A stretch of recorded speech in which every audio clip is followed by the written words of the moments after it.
போல பல திட்டங்களை கலந்துரையாடி விவாதித்து முடிவெடுத்திருக்கின்றோம்.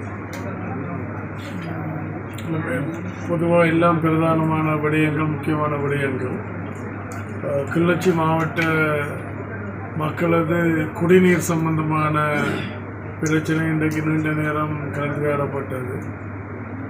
அதில் கிளிநொச்சி குளத்தில் இருந்து எடுக்கப்படுற தண்ணி போதிய சுகாதாரத்தன்மை இன்மையால் அதை விரைவில் மாற்ற வேணும் என்று நாங்கள் இப்போ பல தடவைகள் கைத்து கொண்டிருக்கிறோம். இறுதி முடிவெடுக்க முடியவில்லை. இன்றைக்கு அது தொடர்பாக இறுதி முடிவு எடுத்திருக்கின்றோம். அதாவது கிளிநொச்சி குளத்தில் வந்து குடிநீருக்கான நீர் எடுப்பதை விரைவில் நிறுத்தி இரண்டமடு குளத்தோடு சம்பந்தப்பட்டு அதை எடுப்பதாகவும், அதில் 2-3 தெரிவுகள் இருக்கின்றது. இப்போ இன்னும் ஒரு 1-2 மணி நேரத்தில் நேரவை பார்த்து அதை முடிவெடுக்கிறதுக்கு இருக்கிறோம். அடுத்து 2வது இந்த புலிங்கதேவன் கமக்கார அமைப்புக்கான நீர் பங்கீடு சம்பந்தமாக கதைக்கப்பட்டது. அதில் கிட்டத்தட்ட அவியல் தாங்கள் ஒரு ஏற்கனவே தாங்கள் விதைக்கிறதுக்கு தயாராக இருந்த நேரத்தில் 385 ஏக்கரில் 226 ஏக்கருக்கு அவர்களுக்கு நீர் வழங்கலாம் என்று சொல்லப்பட்டு அவர்களுக்கு வேறொரு இடத்துல அந்த காணியை கொடுப்பதாக இருந்து இதுவரை கொடுக்கப்படவில்லை என்று சொல்லி ஒரு கலந்துரையாடல் மேற்கொள்ளப்பட்டு ஒரு இணக்கப்பாட்டில் அவர்களுடைய பகுதியிலேயே அந்த வாய்க்காலை மறித்து அவர்கள் அந்த 117 விவசாயிகளும் 226 ஏக்கருக்கும் நீர் எடுக்கலாம் என்று சொல்லி முடிவெட்டப்பட்டது. அதை விட இந்த காணி இப்போ ஜனாதிபதி நாடு தழுவின ரீதியில் காணி உரிமை பத்திரம் வழங்கி வர அந்த வகையில் வருகின்ற 24-25ஆம் தேதிகளில் யாழ் மாவட்டத்திற்கும் கிளிநொச்சி மாவட்டத்திற்கும் அந்த காணி உரித்து வழங்க இருக்கின்றார். இப்போ அதில் இருக்கக்கூடிய சாதக பாதகங்கள், அந்த குறைபாடுகள், அதை விரைவுபடுத்துவதற்கான சம்பந்தமாக கலந்துரையாடப்பட்டும் முடிவெடுக்கப்பட்டது.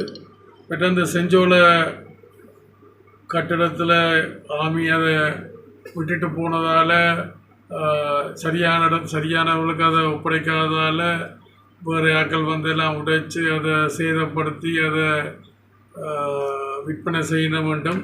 ஆனப்படினால் அவர்களுக்கு அந்த 2 தரப்பினருக்கும் இடையில் ஒரு இணக்கப்பாடு வரும் வரையில் போலீஸினுடைய பாதுகாப்பில் வச்சிருந்து ஒரு கலந்துரையாடலுக்கு பிறகு அதை செய்யலாம், முடிவெடுக்கலாம் என்று இதுக்கு வந்திருக்கிறோம்.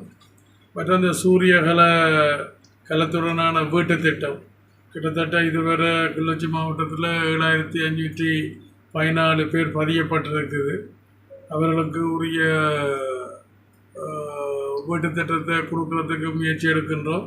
அதே நேரத்தில் இன்னும் பதியாமல் இருந்தால் காணிகள் இருந்தும் வீடுகள் இல்லாதவர்களை விரைவில் பதிந்து இந்த வருஷத்திற்குள் அவர்களுக்கும் அந்த வீட்டு திட்டத்தை வழங்க வேண்டும் என்ற முடிவெடுத்திருக்கின்றோம். அப்புறம் அந்த 6 லட்சம் 10 லட்சம் வீட்டு திட்ட நிதியினை இந்த காலகட்டத்தில் அந்த 6 லட்சத்துக்கு 10 லட்சத்துக்கு வீடுகள் கட்டுறதில் இருக்கக்கூடிய பல சிரமங்கள், அதே நேரத்தில் இப்போ 45 லட்சம் வீடு வரைக்கில் இந்த 6 லட்சம் 10 லட்சத்துக்கு மக்கள் வரமாட்டின மட்டும் அந்த வகையில் இந்த 6 லட்சம் 10 லட்சத்துக்கு ஒதுக்கின அந்த நிதியை கிட்டத்தட்ட 1000 குடும்பங்கள் மேலூடியேறியும் அந்த மின்சாரத்தை பெற முடியாமல் இருக்கின்றபடியினால் அவர்களுக்கு வழங்குமாறு முடிவெடுத்திருக்கின்றோம். அடுத்தது விவசாய அழிவுக்கான நஷ்டத்தை நியாயமாக பெற்றுக் கொடுக்கறதுக்கான ஒரு முயற்சி மேற்கொள்ளப்பட்டு வருகின்றது. அதைவிட இங்கே பல இடங்களில் நீர்வளங்கள் திட்டம் போதிய வேகத்தை அடையவில்லை என்பதால் அதை விரைவுபடுத்துவதற்கான ஏற்பாடுகளையும் செய்ய சொல்லி கேட்டிருக்கின்றோம்.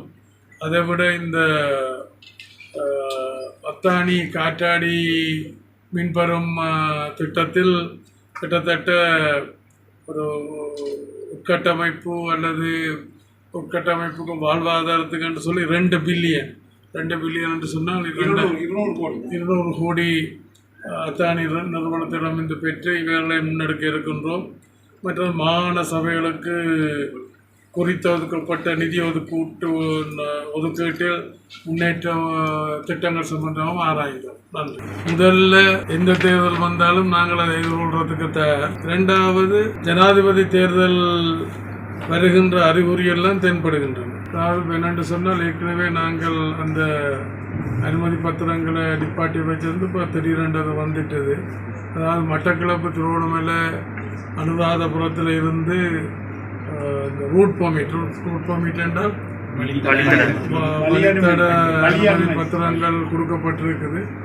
அவர்கள் அந்த வழித்தட அனுமதி பத்திரங்களோடு வந்து இங்கே சட்டவிரோத மண்களை அகழ்றார்கள்.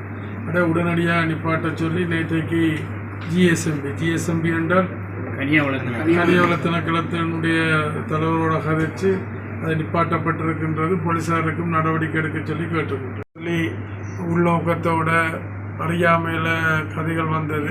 அதுபோல் இந்த சோலார் வீட்டு திட்டத்திலையும் அப்படியான கதைகள் வருகின்றன. உண்மை இல்லை.